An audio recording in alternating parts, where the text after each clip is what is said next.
রাজনৈতিক ঝড়। 1806 জনের দাগি তালিকা সামনে আসতেই তৃণমূলের শীর্ষ নেতৃত্ব থেকে শুরু করে বিধায়কের আত্মীয় কে নেই সেই তালিকায়।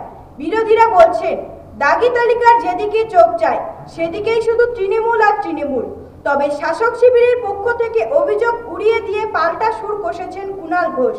আজকের প্রথম খবরে থাকছে সেই বিতর্কিত দাগি তালিকা ঘিরে উত্তাল রাজনীতি। 1806 জনের নাম উঠে এসেছে স্কুল সার্ভিস কমিশনের ওই তালিকায়, আর সেই তালিকায় রয়েছে শাসক দলের বেশ কয়েকজন নেতার আত্মীয় ও ঘনিষ্ঠ। পানিহাটির বিধায়ক নির্মল ঘোষের পুত্রবধূ শম্পা ঘোষ থেকে শুরু করে চোপড়ার বিধায়ক হামিদুর রহমানের মেয়ে রোশনারা বেগম কে নেই সেই তালিকায়।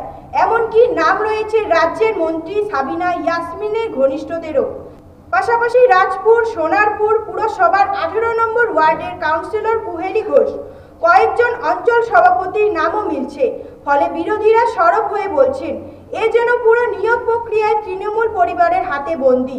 বিরোধীরা সরাসরি অভিযোগ করছেন শাসক দলের ছত্রছায়ায় স্কুল সার্ভিস কমিশনে চলছে দুর্নীতি। সিপিএম এর দাবি বিধায়ক থেকে কাউন্সিলর, অঞ্চলপতি থেকে মন্ত্রীর ঘনিষ্ঠ এই নিয়োগ দুর্নীতিতে তৃণমূলের সর্বস্তরের লোকজন জড়িত। অন্যদিকে বিজেপি বলছে এই ঘটনা বাংলার ছাত্র সমাজের সঙ্গে বিশ্বাসঘাতকতা।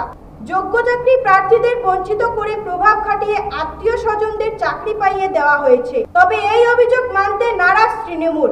দলের মুখপাত্র কুণাল ঘোষ সাংবাদিক বৈঠকে অকপটেই বলেন বাংলার যেদিকে তাকাবেন সেখানে তৃণমূল, সুতরাং অনুপাতে যে কোনো তালিকায় তৃণমূলের নাম বেশি দেখা যেতেই পারে।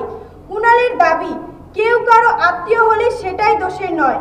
সঙ্গে তিনি তোপ দাগেন সিপিএম ও বিজেপির দিকেও। তার কথায় একসময় সিপিএম হল টাইম করলে পরিবারের কারো না কারো সরকারি চাকরি মিলত, আর বিজেপির ব্যাপক কেলেঙ্কারির কথা ভুলে গেলে চলবে না, আগে নিজেদের ঘর সামলাক বিজেপি।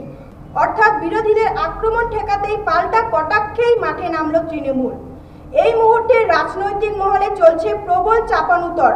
একদিকে বিরোধীরা লাগাতার প্রশ্ন তুলছে তৃণমূলের এত নেতার আত্মীয়রা কিভাবে দাগি তালিকায় জায়গা পেল।